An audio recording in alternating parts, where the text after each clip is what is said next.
how they do fare in 2020 at the Indy 500, but considering that Roger Penske is really not going to have a hands-on role because he says he's going to back out of the race strategy business to focus on operations of the speedway. So ultimately, without him there, obviously, I think a lot of the pressure is going to go upon Tim Cindric. Now, granted, I don't think Tim Cindric is a failure by any means because he's been right alongside with Penske for almost 2, if not parts of 3 decades. But I think a lot of pressure is going to be on Cindric to be able to handle those duties, essentially as the head man now at the Penske racing operation now that Penske Corp is now running essentially the series and the speedway. Let's talk about that. Let's break that down a little bit. We broke it down when the story broke, but maybe there's some listeners that aren't familiar, don't follow racing like we do. Penske Entertainment, let's make it all official here. Penske Entertainment, which is owned by Roger Penske, bought the Indianapolis Motor Speedway as well as the IndyCar Racing Series. And one would say, well, that seems kind of odd when he has the biggest, probably one would argue the biggest and most successful racing team in the IndyCar Series. How could that be? That'd be like the Indianapolis Pacers, for example, buying the NBA. Well, apparently because it's a different company, and he's stepping down from the day-to-day operations of the racing team itself, that everything is on the up and up, and I believe that it is. But let's look at the pros and cons of Roger Penske buying the Indianapolis Motor Speedway and the IndyCar Series. Well, ultimately, I just hope it does. The only con I can think of is hopefully it doesn't end up like a situation where we had the France family after the passing of Bill France Jr. I mean, it was a mess. It's been a mess, and it has been a mess under Brian France for the last several years. So hopefully it does not come to that because consider Roger Penske is 82. Chances are the main focus of the Speedway, once he passes away, is probably going to go to his son Greg, as his other son Jay is currently with business interests in Europe at this point, most notably running a team in Formula E. So that's the one question right now. Will the offspring and the next of kin be as into the sport as Roger is? So that's maybe the first concern. But ultimately, I think the big thing is Holman and George was low on funds. There was no getting around it. They love the track, all that, but they've been asking for the state of Indiana for financial support. They haven't been able to do a lot of the projects they wanted to because funds were not present. So ultimately, they had to find another buyer to be able that would have the interest to keep the thing going. And who better than Roger Penske, who's been part of the racing business for almost, 6-7 decades, than to pick up the pieces and run the operation from his side of the coin.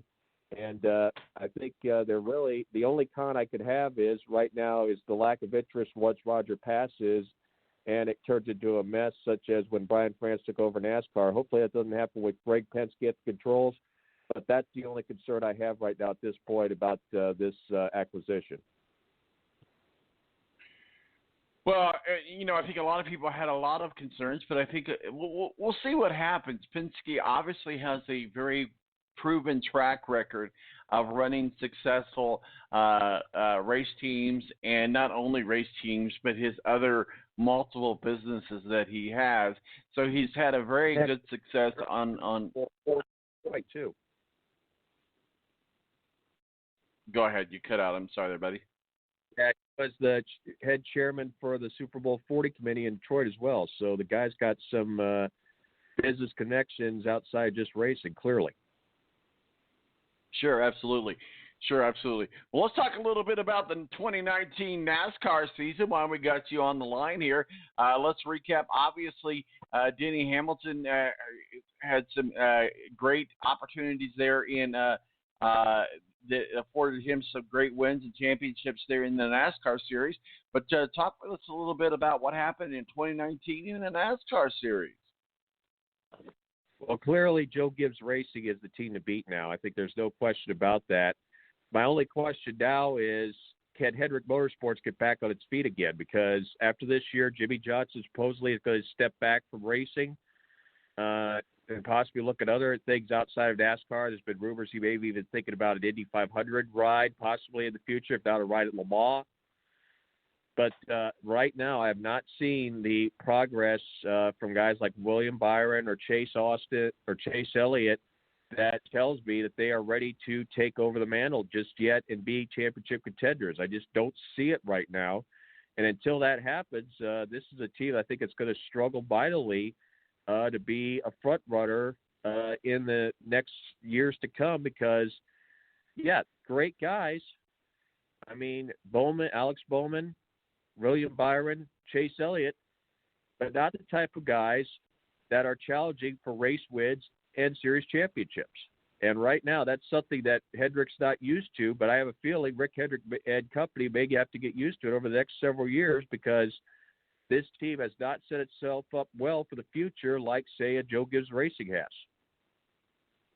Well, no, absolutely, and it is about time for the coach to get some championships and to get some things underneath his belt. Let's talk a little bit about not only in NASCAR but in IndyCar about some of the up and coming drivers and the drivers that are leaving the seat. And one of the biggest ones that we know about right now is that Jimmy Johnson is going to call it quits at the end of 2020. Obviously, I'm sure that all the tracks will, just like they did with Jeff Gordon and Dale Earnhardt Jr., they will have their own special tributes to the career and legacy of said drivers.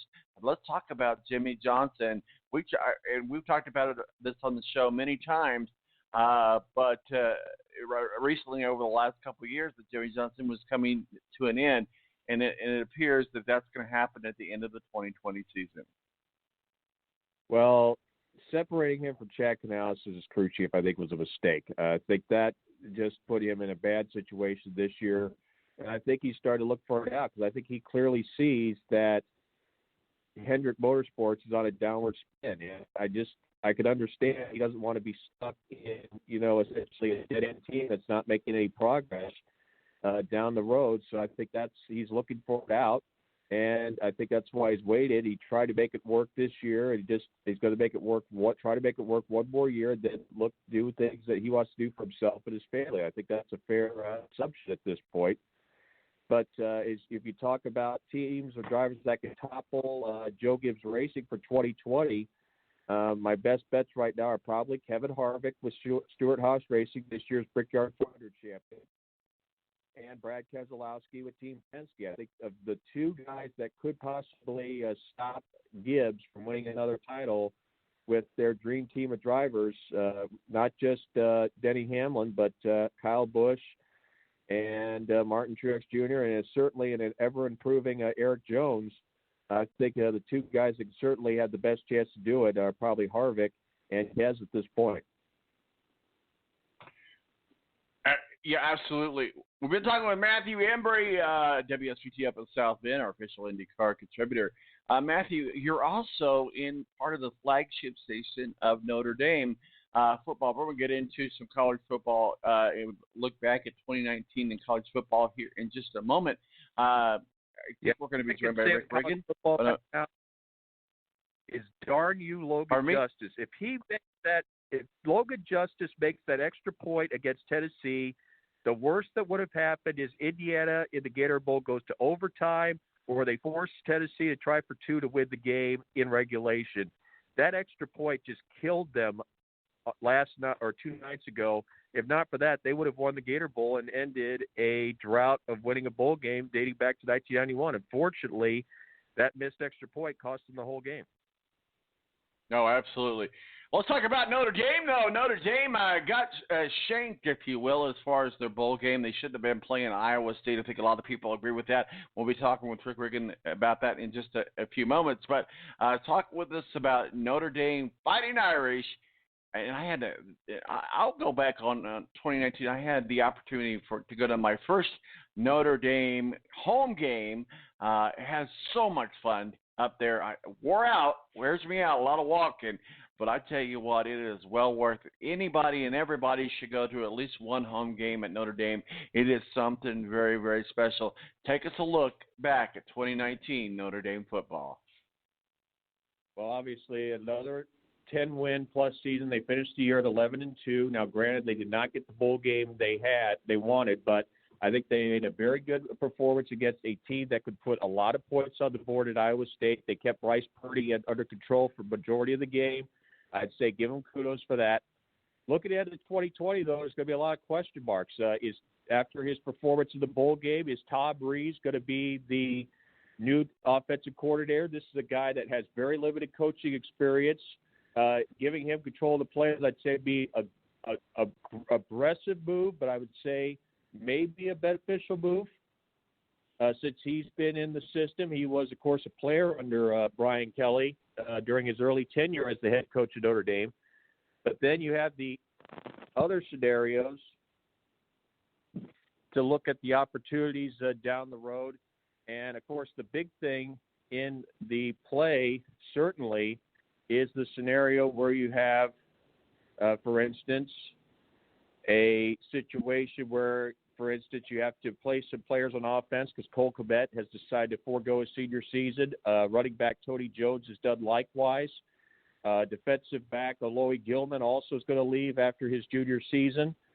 And obviously the good news is Ian Book's going to be back for a fifth year, but the wide receiving core is going to be hurt just a little bit because you lose Chase Claypool to graduation. So you look at those scenarios and the opportunities are there. The question is, can you put it all together when it counts? And that's going to be the key thing for Notre Dame looking to 2020 because there are some tough games in there. Obviously, the game heading to Lambeau Field to play Wisconsin, and then obviously hosting Clemson late in that month of November when college football playoff positions could be in play. Those are two big games down the road. It'll be very interesting to see if Notre Dame has the tools to get the job done.